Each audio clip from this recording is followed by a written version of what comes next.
Y ahora sí, entonces vamos con la segunda parte del estudio bíblico que comenzamos hace 2 semanas. En esta imitación de Cristo, ¿cómo evitar las demasiadas, o como dirá Jesús, las vanas palabrerías? El hablar más de la cuenta, o hablar con mala intención, o hablar con buena intención. Yo lo digo bien, pero se escucha mal. O lo digo en el amor del Señor, pero se escucha, ¿cierto? Te lo voy a decir en el amor del Señor, pero parece que lo que estoy escuchando es con el odio más grande. No sé, a veces, ¿cierto? Tenemos la buena intención en las palabras, pero no me sale de esa manera. Ojalá seamos capaces de filtrar con amor también las palabras que escuchamos. Así que esta segunda parte de esta imitación de Cristo es la importancia de hablar con propósito. Ojalá que todo lo que saliera de nuestros labios tuviera un propósito, no hablar simplemente por hablar. Como yo les comentaba hace un par de semanas atrás que estoy más callado, un poco más reflexivo, no sé qué tan callado, pero estoy más callado. Y tiene que ver también con evitar la demasía de palabras, porque mientras más hablo, más me enredo tal vez.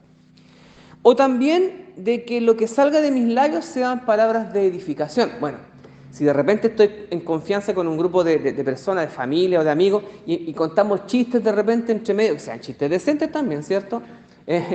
También uno dice, pero eso es hablar sin propósito. Como también algunos antiguos dirían en algún momento que la risa abunda en la boca de los tontos. Incluso en algunos periodos de la iglesia prohibió la risa, porque pensaba o decían que era algo impropio o algo no santo, o que tenía que ver con la banalidad del mundo. Nosotros creemos que estar en un ambiente de confianza, un ambiente distendido, donde podemos echarnos una talla sana sin que nadie se sienta ofendido, obviamente, es bienvenido. Lo pasamos bien, nos reímos, ¿cierto?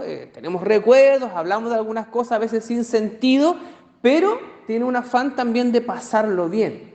Cuando estamos en confianza, en un cumpleaños, realmente nadie se va a poner tan... Bueno, en algún momento si se nos pasan las copas podemos ponernos reflexivos y hablar, ¿cierto?, con cierto aire de sabiduría. No tiene que ver con evitar hablar y que lo único que salga de nuestros labios sea simplemente sabiduría o elocuencia. No va a ser siempre así, ¿ya? Pero sí también que cuando se dé la ocasión de hablar, que lo hagamos con un propósito determinado. Que de todo lo que sale de nuestros labios, un gran porcentaje ojalá sean cosas que edifiquen y no que destruyan. Insisto, podemos decir de repente un chiste en confianza, cosas así, pero cuando ya eso se torna en algo ofensivo o que denigra a las personas, también tenemos que tener cuidado. El primer pasaje, Efesios capítulo 4, versículo 29. Efesios capítulo 4, versículo 29. El apóstol Pablo hablando a los efesios les dice: ninguna palabra corrompida salga de vuestra boca, sino que la que salga sea buena y también que sea algo que edifique al resto.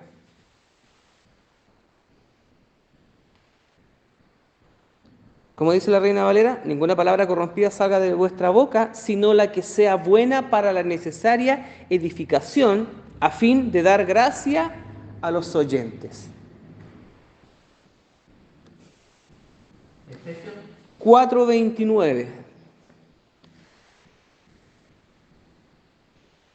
La NBI dice: eviten toda conversación obscena, por el contrario, que sus palabras contribuyan a la necesaria edificación y sean de bendición para quienes los escuchan.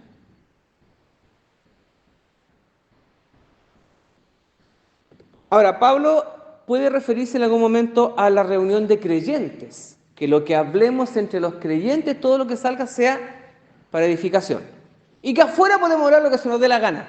Tampoco creo que sea la idea de Pablo, ¿cierto? Que aquí adentro nos comportemos de alguna manera y afuera hablemos las sandeces más grandes que haya. ¿Entonces estoy bien, cierto? Efesios 4:29, ¿cierto? Decían, hace años atrás había una publicidad en la televisión: las palabras tienen poder. O sea, no que tengan poder, ¿cierto? Abracadabra, no ese tipo de poder. Pero las palabras tienen poder sobre las personas porque cuando decimos algo a alguna persona podemos causarle un gran daño y podemos destruir personas, vidas. Había una propaganda, no sé si se acuerdan, cuando había un niño y se escuchaba una voz de un adulto con un dedo que decían, eres un inútil, no sirves para nada, eres desobediente, eres desordenado, indicando que cuando a un niño se le decían ese tipo de cosas, estábamos predisponiéndolo a que efectivamente el niño dijera, en verdad soy un inútil, de verdad no sirvo para nada, y crecía con esa idea. Por lo tanto, lo más probable es que si le sigamos repitiendo en su oído que era un inútil, que no servía para nada, que era desobediente, desordenado, lo más probable es que ese niño, cuando grande, fuera, porque eso es lo que la gente esperaba de él. No esperaban nada bueno. Por el contrario, cuando habían palabras que lo motivaban, que decían, tú puedes, vamos adelante, levántate, cobra ánimo, tú te la puedes, vamos. Lo animábamos, lo más probable es que ese niño iba a sentir mucha motivación en su vida. Cuando fuimos padres con Vicky, una de las preguntas es ¿cómo lo vamos a criar? Entonces, mi manera de ser siempre fue como bien de perfil bajo. Ahora yo soy más extrovertido, pero cuando chico era muy de perfil bajo, bien piolita, no creerme el cuento. Y generalmente yo me sentía muy apocado porque creía que todo lo que hacía yo me salía mal. Entonces siempre andaba yo bajo perfil. Y la vi que me decía, no, yo lo voy a crear que él se crea el cuento, que él puede, que él lo puede hacer todo y que tiene la capacidad y que es inteligente, así lo voy a crear yo. Le decía, pero es que si uno lo crea así y le dice, tú puedes, y si después no puede, se va a frustrar. Entonces, tiene un montón de aristas más esa conversación, pero eso es más o menos lo que conversábamos cuando Marcelo estaba chico. Entonces decía, ¿cómo hacer ese equilibrio entre decirle a un niño o a una persona, tú puedes, y animarlo, y que pueda? Pues yo no puedo decir, tú puedes, pero si no puede, o sea, puedo decir, no, tú puedes jugar tenis, pero si no tiene habilidad para el tenis, o eres bueno para las matemáticas, y si es negado para las matemáticas y es mejor para las letras, por mucho que yo le diga, tal vez no lo voy a lograr transformar en eso. Lo que sí tiene que ver es que las palabras tienen que ser palabras que construyan, y no que... Tenía Marcelo un compañero en la básica que una vez fueron a la casa a estudiar porque tenían que hacer una disertación. Y, y ya estaba, y Marcelo desde chico tiene una disertación cuando estaba en kinder o en pre-kinder, parece que ella hablaba del gusto y la lengua. Es una joya, así, un día se la voy a mostrar acá porque él se expresaba de una manera y se explayaba y todo, así que desde chico era bueno para ese tipo de cosas de disertaciones. ¿De dónde lo habrá sacado? No sé, pero tenía esa soltura y se remangaba las mangas y explicaba cosas así, movía las manos también. Y estábamos estudiando en la casa y tenían que ellos hablar acerca del tema del reciclado y todo lo demás. Y uno de los compañeros de Marcelo, también estaba la mamá de ese compañero. Y la mamá decía, es que yo le digo a este cabro, pero no me entiende, y él es porfiado porque no estudia, yo le digo, pero mira, tienes que hacerlo aquí, pero él no lo hace, no, y es... Entonces, a mí me chocaba porque el niño estaba ahí como que escuchaba todo lo que la mamá decía y, y yo sentía que le afectaba al niño, porque la mamá no decía nada bueno de él. Todo el rato estaba diciendo, no, pero es que él, no, y no estudia nunca. Entonces, cuando yo no solo le decía, pero levántate y tienes que estudiar y tienes que... O sea, siempre una carga verbal negativa sobre su hijo. Y más encima delante de todos nosotros. Delante de sus pares, de sus compañeros y delante de los padres de sus compañeros. Entonces, yo pensaba y decía, ¿cuánto peso tiene sobre la vida de este niño lo que su mamá está imponiendo sobre él? Ahora, este chico está actualmente en la universidad, hablamos el otro día, hace un par de meses con él y con su mamá, y le está yendo bien. Entonces parece que el niño sí tiene capacidad, pero parece que la madre lo tenía muy ahí porque en la básica era otro niño. Yo lo veía que era otro niño y siempre muy como que no servía para nada. Qué terrible, ¿eh? Qué terrible el peso que las palabras pueden hacer sobre las personas. Por eso que el consejo de Pablo es que nuestras palabras tienen que ser usadas para bendecir, para alentar, y dice para edificar a los creyentes. Finalmente esto es para glorificar a Dios, dice, a fin de dar gracia a los oyentes. Es decir, finalmente todo tiene que llevar a la gloria de Dios. Y estamos puestos para hacer de la gloria de Dios. Ahora, ¿cuál es la labor de los predicadores? Creo yo también, y de los que enseñamos. Animar. A veces también los predicadores hemos tomado un rol de reprender más que de edificar. ¿Está bien reprender? Claro que sí, cuando es necesario y prudente hay que hacerlo, ¿cierto? Pero hay predicadores que se van al extremo de siempre estar pegando. Entonces muchas congregaciones son apagadas, viven bajo temor, viven son incapaces de... Los creyentes no crecen, se quedan estancados porque siempre están ahí como asustados de que algo les pueda pasar o algo les va a pasar. Y no hay creyentes animados. Por otro lado tenemos creyentes que son creyentes que pueden también animar a otros. Creo que, por lo menos acá siempre les animamos a que saluden al hermano que está al lado, a que la iglesia se proyecte en ese sentido con los demás hermanos y también con la gente, cuando hemos dicho, va a venir gente a nuestra iglesia porque hay, no sé, una actividad X, y los hermanos están dispuestos también a extender la mano, a ofrecer, ¿cierto?, de lo que han recibido. Pero si nosotros entregamos, como predicadores, como maestros, como los que enseñamos, entregamos solo cosas negativas, eso es lo que también nuestros hermanos van a entregar a la gente que está entrando. Porque lo que estamos inculcando en ellos no son cosas para edificación, sino al parecer para destrucción o para condenación. Así que el primer consejo es que las palabras sean necesarias o que sean expresadas por nuestros labios para edificar. Hablar con propósito. ¿Qué propósito es este? Edificar a los creyentes y también edificar a los que aún no son creyentes o a los que están afuera. Lo que hacemos acá también debemos proyectarlo en nuestras casas, en nuestras comunidades y también en el trabajo, en la familia. Yo tengo un problema con la gente de otras iglesias que en la iglesia bendice a medio mundo, pero afuera, insisto, no es que afuera andemos repartiendo bendiciones para todo el mundo, pero somos incapaces de saludar o entregar una sonrisa o un gesto amable con alguien de afuera. Entonces me choca cuando dentro de la iglesia la gente es amable, pero afuera no lo es. Cuando esperamos que acá nosotros entregamos palabras para edificación a los creyentes y eso se proyecta hacia afuera cuando también los creyentes afuera son capaces de ofrecer, no quiero decir que anden con una sonrisa, ¿cierto?, de oreja a oreja, pero sí un gesto amable, un gesto que edifique al resto. Por eso, insisto, mucha de la mala propaganda que tenemos en las iglesias evangélicas son porque los mismos creyentes no proyectamos hacia afuera lo que vivimos acá adentro. Y como dirá también, ¿cierto?, la palabra del Señor, hermanos míos, esto no debe ser así. Por un lado, palabras que no edifican, que se conviertan en palabras que sí edifican. Pero también, a veces nuestras palabras van más allá. Y en vez de tener un propósito positivo, tienen un propósito negativo. ¿De qué estoy hablando? La copucha, como dice el himno, la copucha va creciendo. Santiago capítulo 4, versículo 11, el apóstol Santiago, con su ternura de siempre, nos dirá, hermanos, no murmuréis los unos de los otros. Eso lo habíamos visto también hace un par de semanas atrás, acerca de la murmuración. Es tan terrible, hermanos, esto de la murmuración. ¿Saben qué?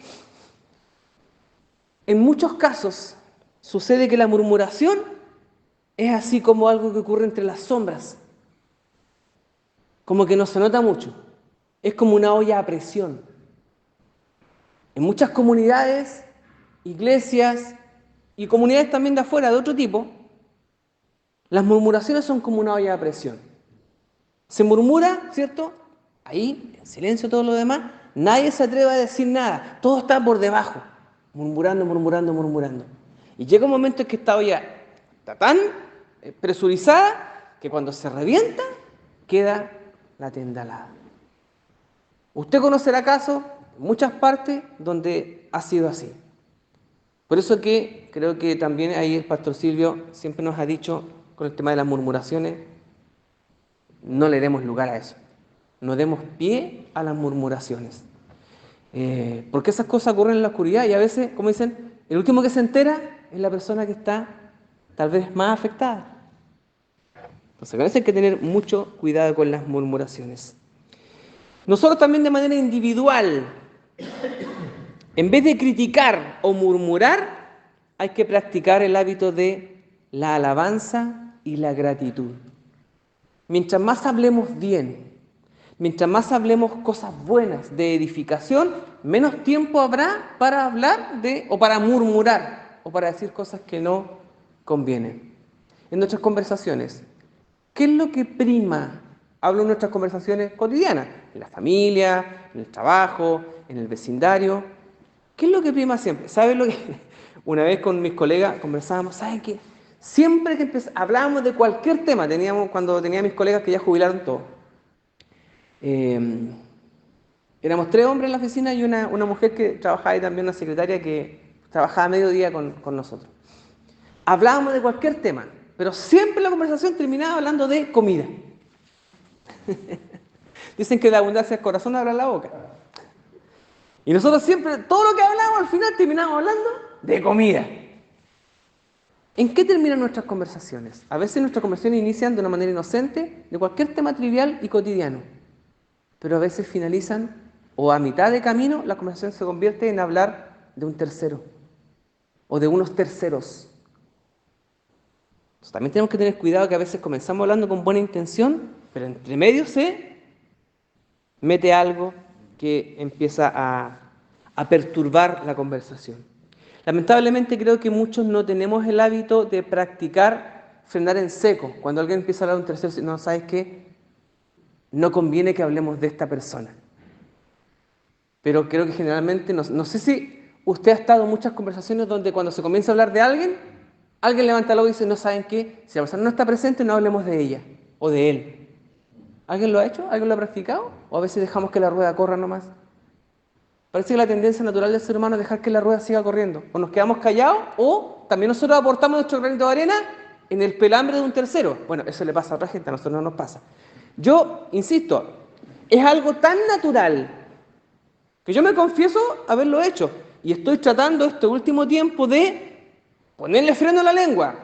En primer lugar, yo puedo decir ya, pero no soy yo el que empieza el pelambre. Y ahí me salvé. El problema está en que no soy yo quien lo freno. Y en tercer lugar, a veces también aporto mi granito de arena echando un poco de veneno a la conversación. No el peor veneno, pero sí una cucharadita de té, una pizca de copucha, a veces soy yo el que aporto esa parte. Hermanos míos, me dirá, ¿cierto el apóstol? Esto no puede ser así. Entonces también este último tiempo yo digo, Señor, ayúdame para, insisto, en los trabajos, no sé, como yo paso mucho tiempo en el trabajo, es muy fácil caer en esto. Y esto ya lo hemos conversado hace un par de semanas atrás. Así que en vez de criticar o murmurar, practicamos el hábito de alabar y agradecer. Y si es necesario corregir, siempre hacerlo con amor. Y algo muy importante, siempre dicen, se felicita en público, se corrige en privado. Es súper importante eso también. No saquemos los trapitos al sol delante de toda la gente. Eso no le hace bien ni a los que escuchan ni a la persona afectada. Es mejor siempre aparte a un lado y conversarlo. Yo, como le decía también, tener la capacidad de saber escuchar cuando alguien nos plantea alguna crítica constructiva, no debe ser una crítica constructiva, pero en el amor del Señor, sepamos recibirlo en el amor del Señor. Señor, enséñanos a escuchar en el amor del Señor. O sea, ¿nos dicen cierto? Te lo voy a decir en el amor del Señor y yo también voy a decir, lo voy a escuchar en el amor del Señor. ¿Cuesta? A mí me cuesta, porque no me gusta que me critiquen. ¿Pero me han criticado? Claro que sí, pero no me gusta. A veces, no, critíqueme nomás porque eso me ayuda a ser mejor. Sí, me gusta que me critiquen, pero cada vez que lo hacen, me duele. Me molesta, como que es una espina que me la clava. Sé que es por mi bien, sé que a veces con buena intención, sé que a veces no es con buena intención, sea como sea, Señor, enséñame a escucharlo y a tomarlo bien para mi edificación. Entonces, Señor, enséñame tanto a hablar en el amor del Señor como a escuchar en el amor del Señor. también. Nuestra lengua, nuestras palabras tienen poder, tiene poder, así que mucho ojo con lo que digamos. Ahora, tampoco quiere decir no hablemos nunca. Tenemos que hablar también, ¿cierto? Muchas veces tenemos que, como decía cierto Luis, yo no hablo nunca, pero ahora voy a hablar. Qué bueno, porque lo que nos contó era algo bueno, ¿cierto? Así que, gracias por eso también. La lengua puede ser una fuente de bendición, pero también puede convertirse en una fuente de maldición. El mismo apóstol Santiago, ahí en el capítulo 3, versículos 9 y 10, dice que con nuestra lengua bendecimos al Dios y Padre, pero con la misma lengua maldecimos a los hombres que están hechos a la semejanza de Dios. De una misma boca proceden bendición y maldición. Qué terrible, ¿eh? Que a veces hablamos tan lindo, a veces cantamos tan lindo, pero después nos pegamos un numerito y echamos a perder todo. Qué increíble que de 10 cosas que decimos, 10 pueden ser muy buenas y dignas de aplauso, pero decimos una mala y echamos a perder todo lo que dijimos. Así de delicados somos, así de delicada es lo que podemos hacer con nuestra lengua, así de peligroso es. Como un arma, ¿cierto? Se nos escapa un tiro y puede quedar la embarrada. Nuestras palabras pueden ser una fuente de vida o una fuente de destrucción. Por eso hay que entrenar la lengua. Bueno, creo que los predicadores hemos desarrollado el arte de hablar y a veces también hacerlo. Yo me he dado cuenta y he aprendido, gracias a Dios que tengo esa oportunidad. Sé que no todos la tienen, pero tenemos tantos velorios en el cuerpo que uno ya aprende a hablar un poco con prudencia porque uno no puede hablar con toda la confianza que tiene acá con los hermanos, cuando está la gente. Entonces tiene también que tener cuidado en lo que uno va a decir, ¿cierto? Porque no todos tal vez van a entender la intención con la que uno lo dice. O sea, por último uno ya tiene cierto entrenamiento en eso. Pero no todos tienen ese entrenamiento. Por eso que tampoco yo lo puedo criticar a mis hermanos porque no tienen tal vez todos los años de circo que llevamos con el pastor predicando ya hace harto años, entonces uno va también dominando este don de la palabra. Yo las primeras veces que me tocaba predicar, echaba toda la carne a la parrilla. No sé si el pastor le pasaba las primeras veces toda la carne a la parrilla. Y uno se ponía a disparar versículos bíblicos como con metralleta, y se paseaba desde el Génesis hasta el Apocalipsis. 2 horas predicando.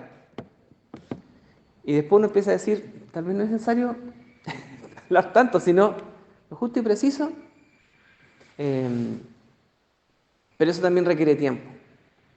Ahora, eso es para, ¿cierto?, lo que tiene que ver con tal vez la predicación o la enseñanza. Pero también la lengua puede ser disciplinada. Ahora, ¿cómo hacerlo? ¿Cómo aprender a hablar con prudencia? Yo no puedo estudiar 20 años para recién ponerme a hablar. O sea, voy a tener que hablar muchas veces y voy a tener que equivocarme muchas veces. Lamentablemente en esto, echando a perder, se aprende. No puedo decir, no, para no equivocarme prefiero nunca hablar. No, hermano, vamos a tener que hablar. Vamos a tener que aconsejar a otras personas, vamos a tener que hablar con otras personas de repente. Y nos vamos a equivocar. Pero ojalá, y por eso también yo digo, Señor, de todas esas cosas que dije en un tiempo y que tal vez no fueron para mucha edificación, Señor, ojalá que se hayan eliminado y yo también confío en el Espíritu Santo que sabe filtrar esas cosas. Ojalá que lo que no haya sido de edificación, mis hermanos lo hayan olvidado. Y que lo que sí fue para edificación, mis hermanos lo hayan conservado. Es necesario disciplinar la lengua para que sea un instrumento de bendición. Cultivar el autocontrol en la conversación diaria. Eso también lo podemos hacer porque no sé quiénes son buenos para conversar. ¿Son buenos para conversar o no? Con los colegas de repente. ¿Buenos para conversar? ¿Quiénes son buenos para conversar aquí? Son buenos conversadores. Yo soy buen conversador. Insisto, ahora estoy más callado porque antes yo dominaba la conversación, pues ahora trato de... Entonces a veces en las reuniones de equipo en la oficina, una vez me echaron talla. Entonces me dijeron, ya, pero cuando hablo un poco menos. Pues. Entonces a mí me cayó la teja. Entonces, como las conversaciones en pandemia quedaban todas grabadas, empecé a revisar algunas. O sea, de verdad que hablaba harto. Yo pensaba que hablaba como 30 segundos y pasaba 5 minutos hablando.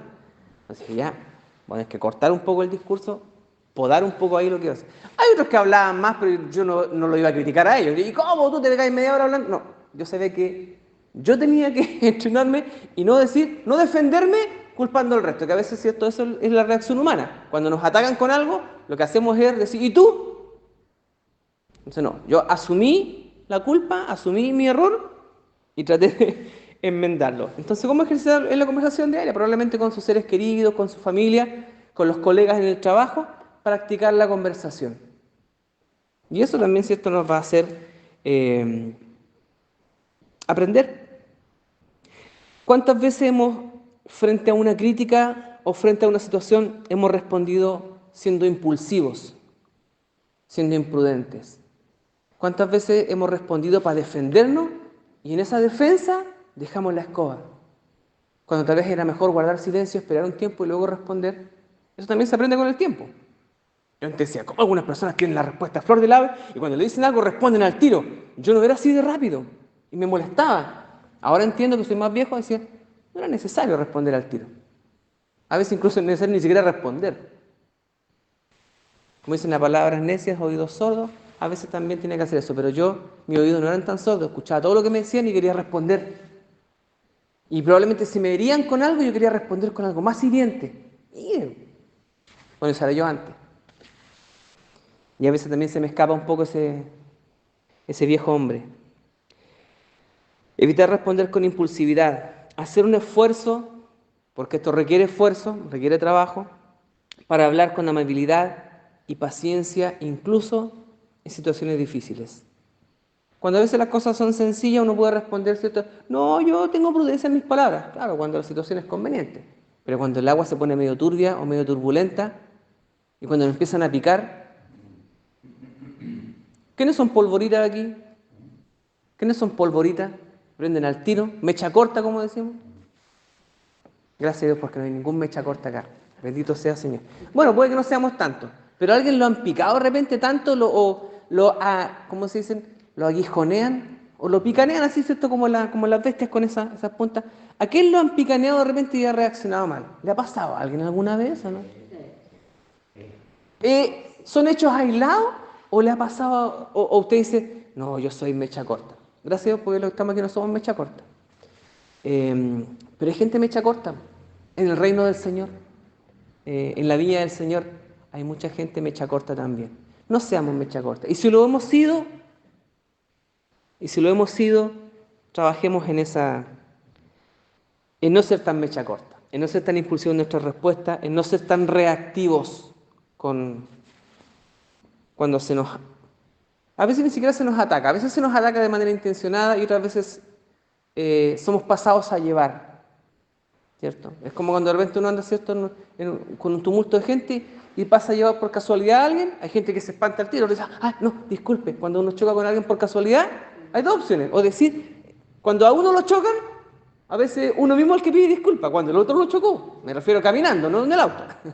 Cuando lo chocan, ¿cierto?, uno dice, ah, disculpe, no, está bien, discúlpeme a mí. Listo. Pero a veces a uno lo pasan a llevar casualmente y ya quiere pegarle al otro. Mecha corta. Pero se trabaja en eso. ¿Se puede lograr?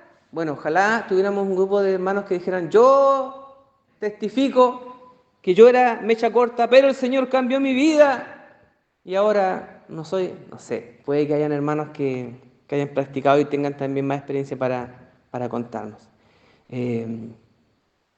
Echémoslo a la talla, por un lado sí, pero hermanos, nuestro carácter a veces nos cuesta tanto. Nos cuesta relaciones familiares, de amistad, del trabajo. A veces, decíamos, relaciones se echan a perder por nuestra impulsividad, nuestra incapacidad para escuchar, nuestra capacidad para hablar demasiado. Finalmente, saber guardar silencio cuando hay que guardar silencio, saber hablar cuando sea prudente y lo que sea necesario para la edificación, es un símbolo de madurez cristiana. Y eso obviamente no se le puede pedir a las personas cuando recién vienen ingresando, eso se aprende con el tiempo. Gloria a Dios por los creyentes que inmediatamente, así instantáneamente, pueden cambiar su carácter de un día para otro. ¿Pasa eso, no? No sé. Y tal vez en otros creyentes el Señor tendrá que seguir trabajando hasta el fin de nuestros días en nuestro carácter y moldeándonos, porque seguiremos equivocándonos. En esto no hay recetas. Yo creo que simplemente lo que hago con este estudio es llamarnos la atención, a pensar, a reflexionar, pero no quiero dar recetas, porque si fuera así, pues, como dicen, médico, cúrate a ti mismo.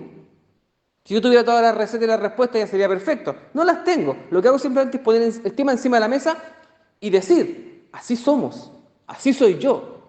Si en algo, hermano, te sirve mi testimonio, si de algo te sirve lo que he estado hablando, si te hace sentido, si te hace ruido esto, dices, sí, esto es verdad, a mí me pasa, a mí me ha pasado, yo antes era o sigo siéndolo. Si de algo nos sirve es para esto, para llamarnos la atención. No esconder nuestro carácter, no esconder nuestro mal genio debajo de la alfombra. Descubrirlo y decir, sí, yo tengo este problema, Señor, ayúdame, porque necesito perfeccionar esto en mi vida, porque sé que no me hace bien a mí ni le hace bien al resto.